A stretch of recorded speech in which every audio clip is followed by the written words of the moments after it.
IAS, IPS, IITian Bihari हैं। लेकिन बिहार आज भी पिछड़ा क्यों है? पलायन क्यों नहीं रुक रहा? बहुत बड़ा ये भ्रम है कि बिहार से बड़े आईएएस आईपीएस होते हैं। उसको ध्यान से देखिए जरा। आईएएस आईपीएस आईआईटी वो कर रहा है जो बिहार का है लेकिन बिहार से बाहर चला गया है। बिहार से आईएएस आईपीएस आज से 20 साल पहले बनते थे। पटना जैक्सन हॉस्टल से 5 लोग तब करते थे। साइंस कॉलेज के कैवेंडिश और फैराडे से लड़के तब करते थे जब वहां पढ़ाई होती थी। आज बिहार से जो आईआईटी कर रहा है वो बिहारी है लेकिन वो कोटा में जाके कोचिंग कर रहा है। बिहार से जो आईएएस आईपीएस बन रहा है वो बिहारी है लेकिन वो दिल्ली में जाके पढ़ाई कर रहा है। यानी कि समस्या युवाओं की क्षमता में नहीं, यहाँ की व्यवस्था में है। जो युवा बिहार से बाहर की शिक्षा व्यवस्था में पढ़कर डॉक्टर, इंजीनियर, कलेक्टर बन सकते हैं, अगर वह व्यवस्था यही हो तो यहीं पढ़कर क्यों नहीं बन सकते हैं?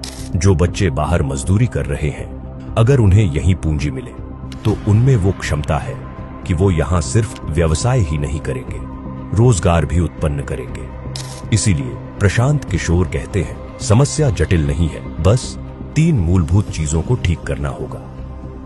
पहले आप 3 फंडामेंटल चीज समझिए। 15 साल से कम उम्र के बच्चों के लिए बिहार में इतनी अच्छी शिक्षा की व्यवस्था बनाई जाए कि वो व्यवस्था पर बोझ न बने। और उसके लिए हम लोग 2 काम कर रहे हैं। पहला तो ये कर रहे हैं कि हर गांव में स्कूल बनाने के बजाय हर प्रखंड में कम से कम हम लोग 5 विश्व स्तरीय विद्यालय बनाना चाहते हैं। जो नेतरहाट का मॉडल यहाँ पर बिहार में है। बिहार में नेतरहाट एक विद्यालय रहा है, अभी झारखंड में चला गया है। एक विद्यालय से 1500 से ज्यादा आईएएस आईपीएस बने हैं और उस विद्यालय में जाने वाले ज्यादातर लोग मध्यम या निम्न आर्थिक वर्ग से लोग आते थे। तो हम लोग का लक्ष्य है कि बिहार में हर प्रखंड में कम से कम 5 अच्छे विद्यालय ऐसे जरूर बनाए जाएं जहां पर विश्व स्तरीय पढ़ाई हो। 0 से 15 के लिए शिक्षा है और 15 से जो 50 साल का है उसको हम लोग कह रहे हैं कि उसके हाथ में पूंजी दिया जाए, उसको हाथ में सस्ता ऋण दिया जाए ताकि वो काम कर सके। मैं इंटरेस्ट सबवेंशन की बात कर रहा हूं क्योंकि ग्लोबली अगर आप देखेंगे डेवलपमेंटल इकोनॉमिक्स को पढ़ेंगे तो उसको देखेंगे कि ग्रांट के मुकाबले soft loan are more effective. 3% loan पर, जैसे 1% इंटरेस्ट पे मोदी जी ने बुलेट ट्रेन के लिए लोन लिया है, तो समाज को, राष्ट्र को ये चिंता है कि भैया 1 लाख करोड़ रुपया वापस करना है। अगर जापान ने वही पैसा 1 लाख करोड़ रुपया आपको ग्रांट के तौर पे दे दिया होता तो लूटपाट हो जाएगा, कोई चिंता नहीं करेगा, पाकिस्तान वाला हो जाएगा। तो ये ग्लोबली प्रूवन मॉडल है कि ग्रांट जब आपको मिलता है तो आप उसको रिस्पेक्ट नहीं करते हैं।